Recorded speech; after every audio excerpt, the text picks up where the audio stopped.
Good afternoon. My name is Deanna. I'm from MacArthur Public Library, and welcome to our Summer Learning and Discovery Program. Today we're going to talk about bees. So, bees are super important to our ecosystem. Bees are the ones who carry pollen around and spread it around to all the other plants to make them grow. And it's super important to our food source because pollen, if you look at the top of a flower, it's the stuff that looks like yellow dust. And that is really important, and flowers need that to reproduce and grow more. So the only way that can happen is if a plant is self-pollinating, which means it doesn't need a bee or another pollinator, maybe a butterfly or another insect, to spread the pollen. It can do it all by itself. But most plants need a pollinator. And so bees are super important to that because they buzz around, they land on the flower. Their legs, they have a little basket in their legs and they carry pollen around. And so if a bee is on top of the flower and it flies off to the other, some of that pollen sticks on their legs and it spreads to another flower. And so this is how we get our food source. So bees can be in big trouble. Scientists aren't sure why. Some of it is noise, maybe pollution or pesticides. So it's our job to make sure that we take care of the bees. So we're going to talk about bees today. You're going to learn about bees, and I know some of you might be scared of bees, but I'm going to tell you, if you don't bother the bees, they're not going to bother you. Okay? And if you think about them as maybe your Uber Eats guy, they're bringing you the food, right? They're not bringing it to your door, but it takes the bees to create that food. So we need them buzzing around. Okay, so in Maine, we have about, let me just check my number, 259 different species of bees. But today we're going to talk mostly about the honeybee. So this is a model of a honeybee. We knew they're not really this big, but this is so that you can see it. So this is our honeybee. And the honeybee is actually the Maine state insect. So we learned that at trivia last week if you were there. And a lot of people think it's a mosquito because we do have a lot of mosquitoes. But the honeybee is the Maine state insect. Really important to our ecosystem, like I said before. So let's talk about the life cycle of a honeybee. So honeybees live in hives, and the queen bee is the one who lives in the hive. She rules the roost, and she's the one who lays the eggs. And so she lays her eggs in honeycomb. I don't have honeycomb to show you, so I'm going to show you a picture. This is honeycomb here, if you can see that. And so inside this little cell is where a queen will lay the eggs. So I'm going to show you the cross section of it. So if you can see, there's a tiny egg in here. This is going to turn into a baby bee, right? So the queen will only lay her egg in a cell that is super clean. So she's a neat freak. So she'll lay her egg in here, and in 3 days, the little egg hatches into larvae. So check out this larvae. It looks like a sluggy worm kind of thing, right? Can you believe this is going to be a bee someday? So the interesting thing about the larvae is that they're kind of hungry.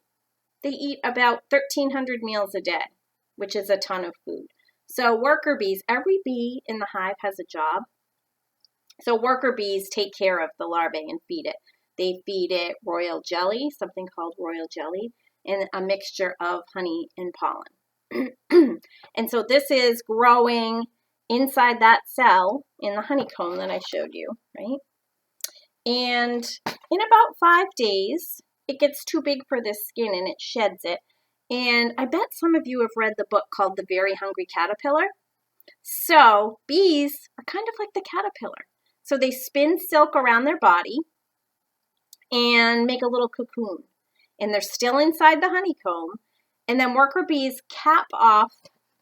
So if you imagine this inside the little cell, worker bees put a little cap of wax right over the top. And then this can hang inside its little cell.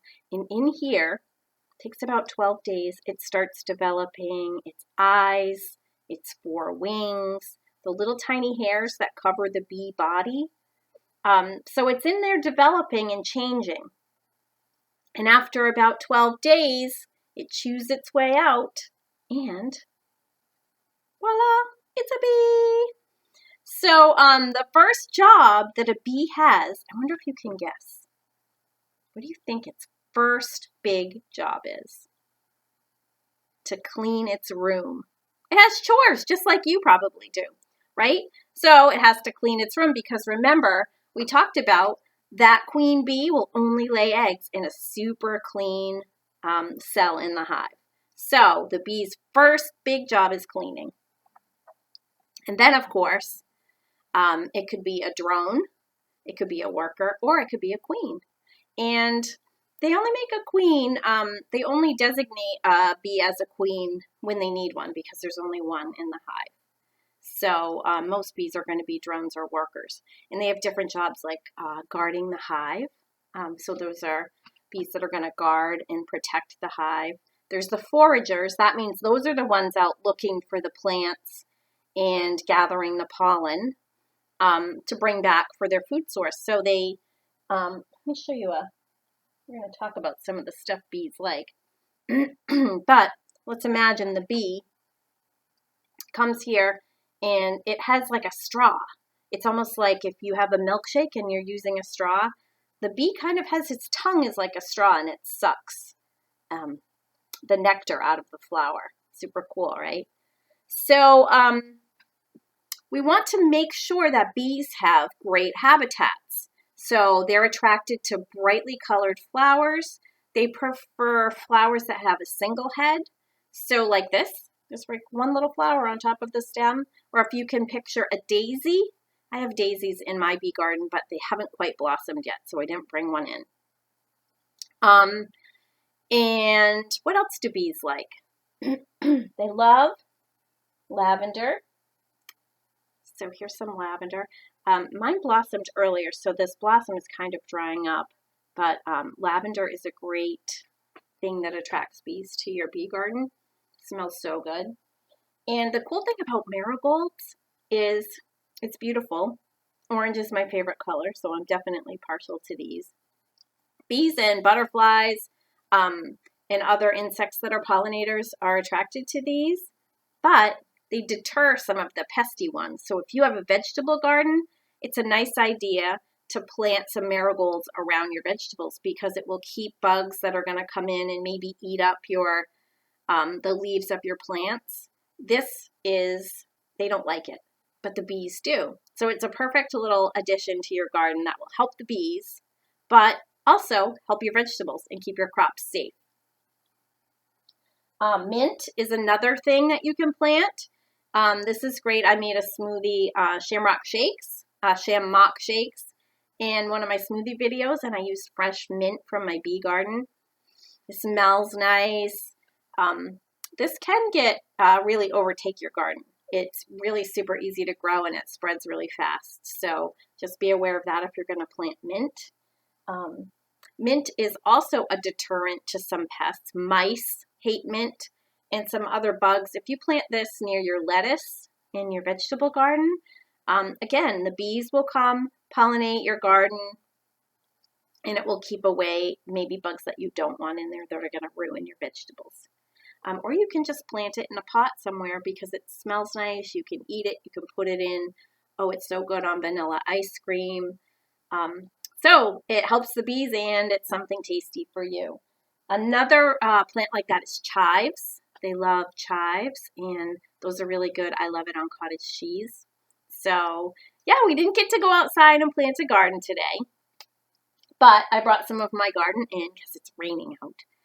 And we are going to do a nature hike. So in a few weeks, look at our schedule. We're going to do a nature hike and we're going to look for some spots where bees might live because honeybees live in a hive, but there are about 4,000 other species of bees that live in North America that don't live in hives. They're called solitary bees. So there's the mason bee, the leaf cutter, so different bees, and they find places like little holes in trees, hollow logs, and they make their nests in those.